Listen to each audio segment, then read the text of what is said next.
all have had games that have given us a ton of trouble. No matter how good you are at some games, others can present a challenge and difficulty that will have you screaming at your television or tossing controllers across the room. I was also the kind of gamer that wanted to do everything on my own by the 16-bit era, so I never used cheats or strategy guides until I beat a game on my own. I hated even getting advice from friends before I played a game for the very first time.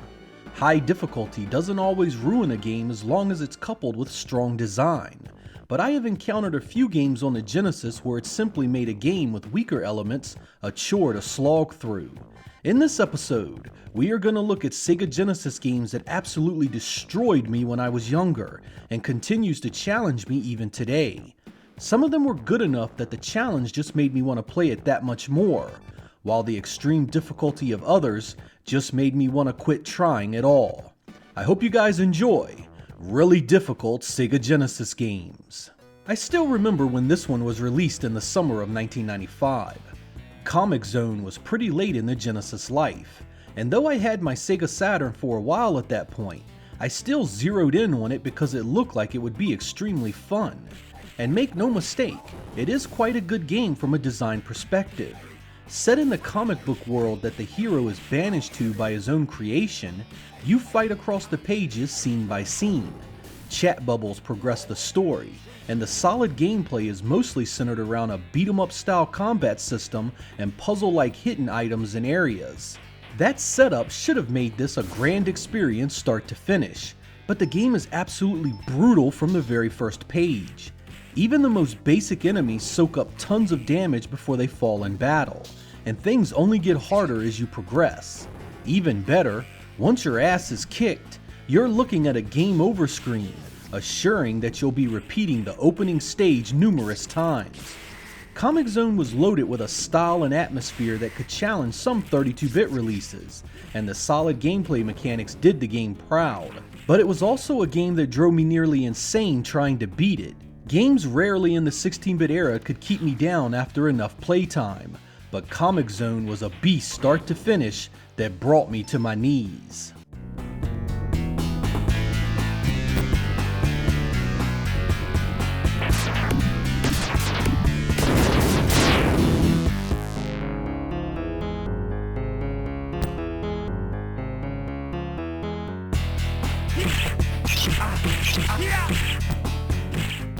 When I got X-Men for the Genesis in 1993, I had just discovered the cartoon series that premiered the year before. I loved the characters and stories, and it was all new to me since I had not read any of the comic books up until that point. It was a completely new franchise, and the Genesis game looked like it would be everything I wanted it to be. There's a number of things that irritated me right from the get-go. Each character's special power is extremely limited, allowing you to only use them here and there. I mean, it was a game about superpowered mutants that didn't let you actually play as superpowered mutants. Making things worse was the unbalanced gameplay that put enemies in the cheapest places for easy damage to you. Boss battles were the worst, often giving you little chance to even figure out a pattern before you were defeated. The difficulty ramped up in the later stages to nearly unfair levels, and there is a system reset trick you must perform that makes the game unbeatable on certain Sega machines. The sequel to this is much better, and while the core platforming and combat mechanics here are sound enough, the difficulty spikes and lack of powers really had an impact on my enjoyment of it.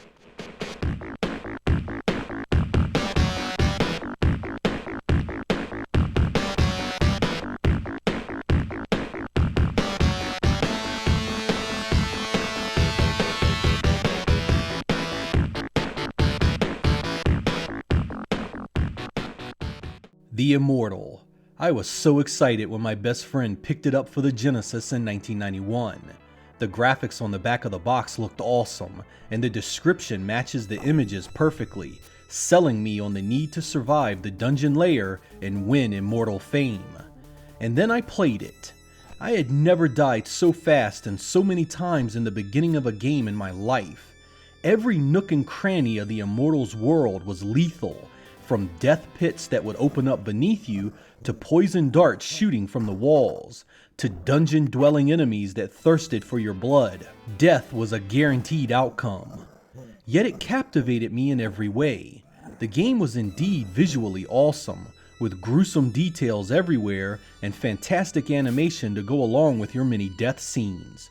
Puzzles and hidden elements were everywhere, and the blood and gore that accompanied the combat made sure you wanted to see each and every death scene.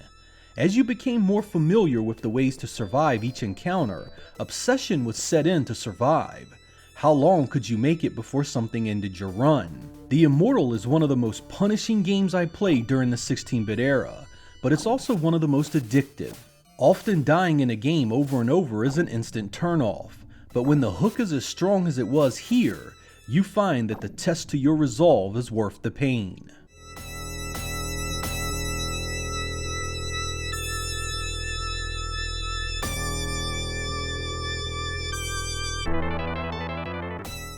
Most shoot-'em-ups have a certain level of difficulty that challenges us. It's in the nature of the genre to test your reflexes and memory, with some even implementing subsystems that changed based on how you played it. I found that my success with shoot-'em-ups depended greatly on my level of patience and commitment, but Thunder Force 2 here still whooped me into submission. While I was able to have success in Thunder Force 3 and 4, 2 was something else entirely. Most of my troubles centered around the overhead stages, with deaths coming frequently no matter how much I played. The fast side-scrolling stages were a bit more forgiving, but still gave me a ton of trouble. It's the only Thunder Force game I can't beat on my own, and despite me loving to play it, it simply has my number when it comes to challenge.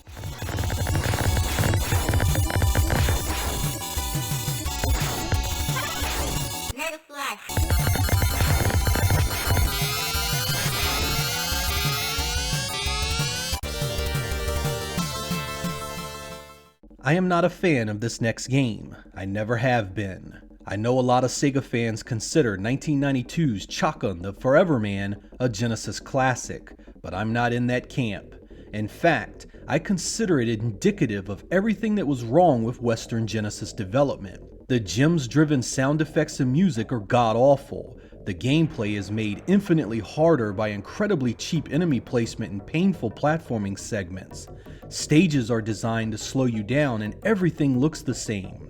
I spent most of the time playing trying to figure out where the hell I was supposed to go, while the fatiguing combat just seems to never let up and give you a chance to catch your breath. There's always an enemy or obstacle to hit you, slow you down, or make you repeat some tedious platforming sequence. I was intent on giving the game another chance a few years back, and actually played pretty deep into it. My opinion did change, but only strengthened my previous resolve even more, that the challenge of this one was directly due to cheap enemy placement and terrible platforming segments. A shame too, because a game about a guy that could beat death and live forever should be awesome. For me, it was anything but.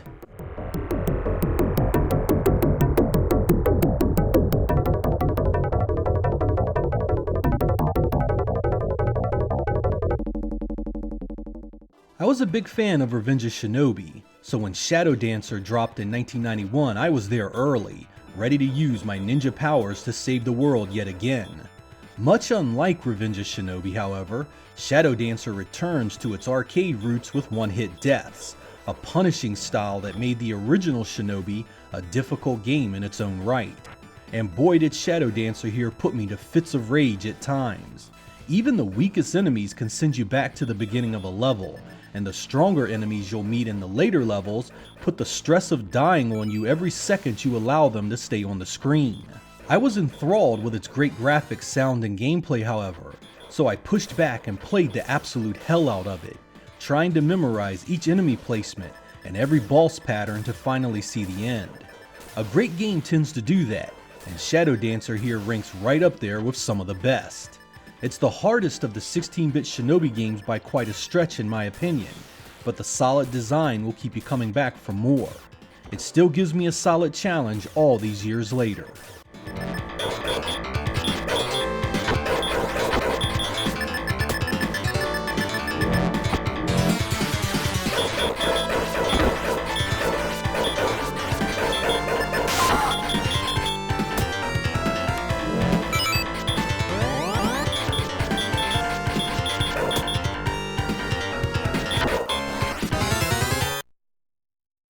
1990's Budokan, the Martial Spirit, was a fighting game that had you learning to use various weapons and combat techniques and then entering into a tournament to prove your skills. I won't lie here, nearly 30 years after the fact I still suck at this game. I own it, have the instruction manual for it, and I honestly give it a real try to figure out how to do the moves. It always ends up with me fumbling with the controller and nothing I want to happen actually happening. I don't button mash, and my moves are very deliberate, yet my on-screen alter ego is doing things I'm not wanting him to do. This has led me to some of the most frustrating gameplay I've ever had in a fighting game. Again and again I fall to my opponents in the tournament, often preceded by countless moves I didn't mean to do. I have no idea what to think about this one. Does the game just suck to high heaven, or do I just suck that bad at it? I have no clue, but Budokan here is without question a game that I have completely failed to understand even at the most basic fundamentals of its design. Be wary if you want to buy a copy, as it only works on early released Model 1 Genesis systems.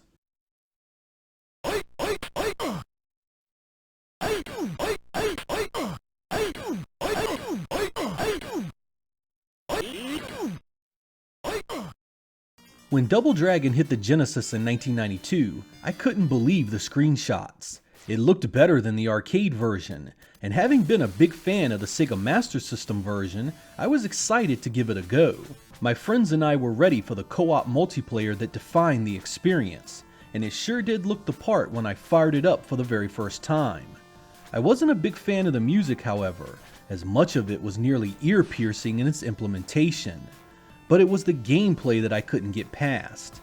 It's overly fast, and the hitboxes on your character seem to be a fair bit bigger than your enemies, so being piled on by a few bad guys usually meant I was on the ground repeatedly.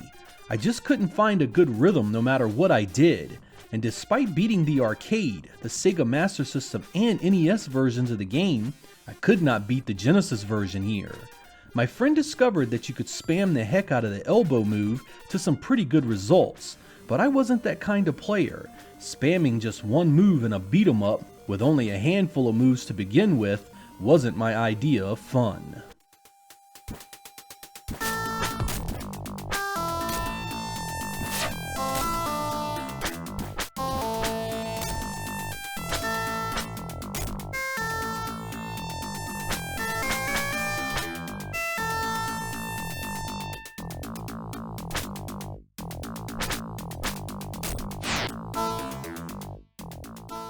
I was drawn to 1992's Ecco the Dolphin the very first time I saw it. I loved the graphics and the setting, and I can't say I'd ever played a game starring a dolphin before. What I thought looked like a kid's game that would be a walk in the park actually ended up being one of the most challenging Genesis games I would ever play. This game is no joke, filled with sprawling levels that you easily get lost in and difficulty spikes that render some levels nearly impossible. The core gameplay was strong enough, and the feeling of swimming around and being able to jump out of the water was really cool. What shocked me was Ecco's extremely dark story that was akin to Mass Effect's Reaper mystery. In effect, an alien force returns to Earth every 500 years to harvest its oceans for food. Upon learning this, I was obsessed with beating the game to see the ending, and it was a painful trip nearly start to finish. Getting lost or not knowing where to go came as often as a death, and the later stages were point-blank masochism. There's a good game here though, and the story is truly compelling if you have the patience to survive its design to see it all.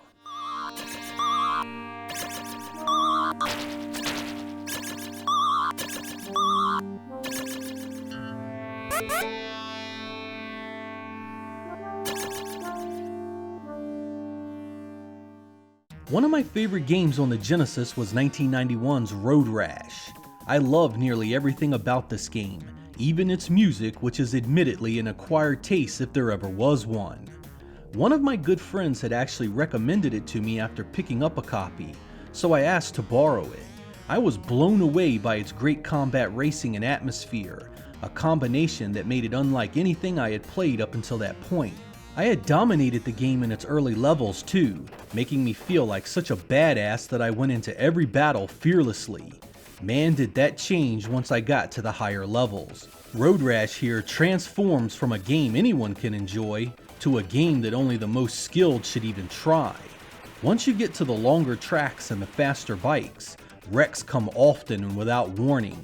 Cops and other riders are more aggressive, and each mistake puts victory that much further away. Nothing beats battling for miles to hold first place, only to have the hill before the finish line hide a car that you smash into and lose everything. The speed of the most powerful bikes you need to compete leave little room for error and make crashing so much easier. Road Rash is an incredible game on the Genesis, but it's also a game that has made me toss my controller in anger many times. This would actually become a staple of the series, with all the Genesis Road Rash games being incredibly difficult late in the game, even the 32-bit version.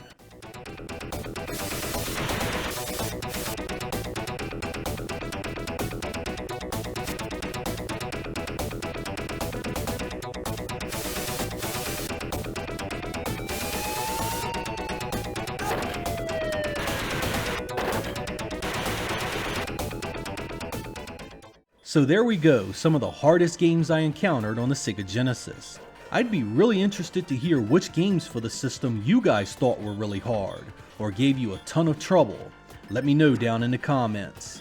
In a way, with save systems, in-game maps, and checkpoints becoming commonplace, many modern games are a lot more forgiving than the games from the 8 and 16-bit eras. I suppose many of those old action games had to be hard as heck, because they were often really short once you knew where to go and what to do.